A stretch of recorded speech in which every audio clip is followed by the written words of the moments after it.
How's it going? I'm Ted and welcome back to the channel. In today's video we're going to be fixing this bloody mess right here on this truck. So I hope you guys find this video informative and entertaining. Look forward to talking to you all real soon. Alright, so what we have here is a failure to be able to shift here really soon. And as you guys can see, she's bleeding. And it's bleeding good. I was just noticed the other day we were using the dump to pick up some materials and she was drippy dry and red in the snow, so we knew we had a problem. So we're going to crawl underneath here and try to get this fixed, hopefully. So before we crawl underneath this truck with the creeper right there, we want to make sure that we got this propped up because my fat little tushy isn't fitting underneath here. So we kind of just jacked her right up in the middle of the frame there, and I put two jack stands on equal amount of pressure on each side of the plow frame. And then we let the jack down just to make sure everything was nice and secure. And then you always want to make sure when you're jacking a truck up and you have the front wheels off the ground that you chalk the wheels. You never know if that transmission isn't locked. You don't want it to roll backwards on you. So. All right, so what you guys got here, what you're looking at actually, is the transmission cooler lines on this 2008 Chevy 3500 HD model dually, and I kind of believe that this is the source of our bleeding.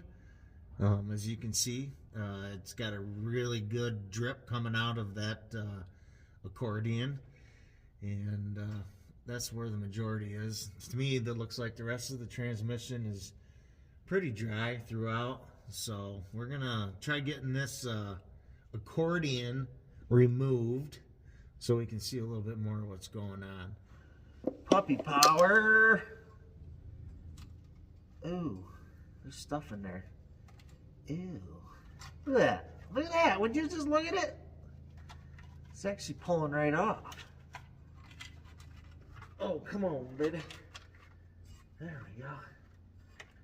There we go. Oh, we got it. Yep, we got her. Okay, we're okay. I got it. No, I don't. There we go. We got it. See? I got it. All right, now that we got this accordion thingamabobber out of the transmission cooler lines down underneath, we can see a little bit better the lines, the conditions of them. And I do believe that there's a hole in one of the lines that was kind of covered off the end of this, and we're going to get her cleaned up with some brake clean and see if we can actually see exactly where it's coming from. All right, we're going to head upstairs here. This is where I keep all my junk. And we're going to grab a can of brake clean. And we got a little hardware store here. I kind of have a little bit of a fetish for solvents, and I like to have more than one on hand. So I usually try to buy it by the case. Then I know I have everything that I need. But this is what we're going to want right now. Some CRC brake clean. Brake clean. Cocked. Locked. And loaded. That smells so good. Would you just look at it? Wipey. Rotted right out. It's still bleeding right there. Well, how about that? Yep, right there. That is the culprit, baby. Why am I so excited? I still gotta fix it. A lift would be real nice right now. I don't do my best work on my back. So when I tell you a lift would be nice, a lift would be nice. Here's another project that we got to do. I just haven't got to it. Right there's the drippy culprit. So you guys can tell me if I'm wrong or if I'm wrong. Most likely I'm wrong, but I'm going to try a temporary fix on this instead of trying to dismantle these lines. All right, so what I mean by a temporary fix, I believe, and I'll look it up just to make sure, that these transmission cooler lines are pretty much like a non-pressurized line. I think they're just kind of more of a transfer line.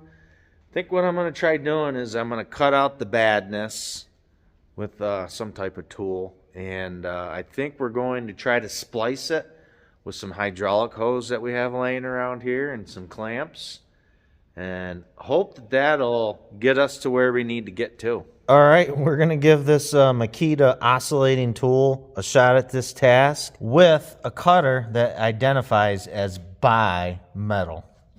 Make YouTube videos, they say. It'll be easy. No, don't do this. I can hear it already in the comments. I can see people cringing. What the hell is this kid doing? Yeah, we're going to cut it right there.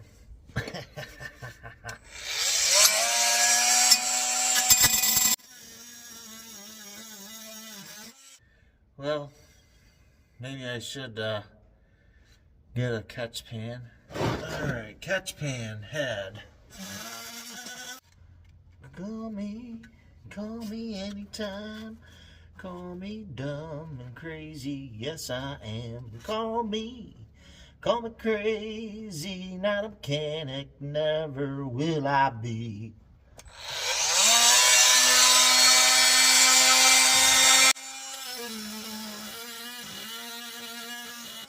All right, there we go.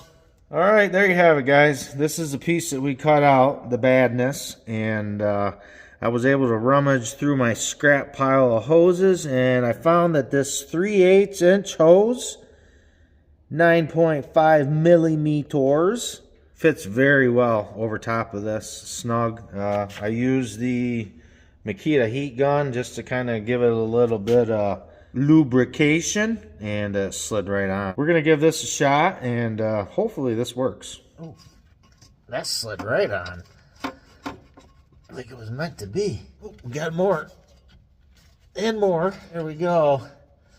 Would you look at it? Oh, this is not for the faint-hearted, that's for sure. There's one. Double wrap it for protection. Always double wrap.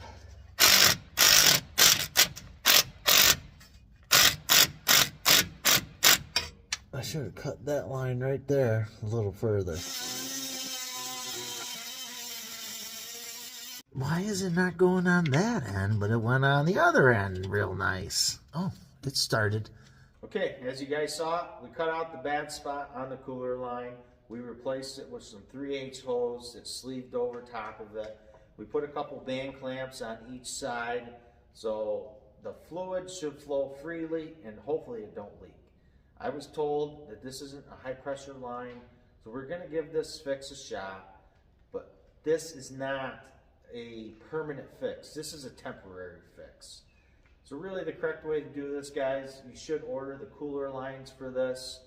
Do the work, you know, whether you take apart the whole front end assembly like they want you to do on these YouTube videos and, you know, replace the lines and stuff like that. That's the correct way to do it. Hopefully this will work and get me to what I need to do with this truck. Okay, we're gonna pop the dipsticker. Hit it with your dipstick, Jimmy! Just to see, because we have lost fluid throughout this process. There is fluid on the stick, quite a bit actually. So we'll put her back. Let's fire this truck up. Contact. Now supposedly, I guess the correct way to check this is check it running and then park. So we're gonna let it run for a few minutes and then we'll check it out and see where our fluid level's at and see if we're gonna add. Upon quick observation, I think we're gonna have to add a little bit of transmission fluid. Check in park, engine idling, vehicle level. Trans hot must be in crossing town. We're not overfill. Dextron, B1 fluid only. Okay, after about 20 minutes of filling, checking, filling, checking, filling, checking, filling, checking, we got about 2.5 quarts we had to put in this. This is what we lost during this operation in process of it leaking. So it looks like she's about good. We're gonna get some stuff shuffled out of the way so we can take her for a spin and make sure it doesn't leak anymore. Contact!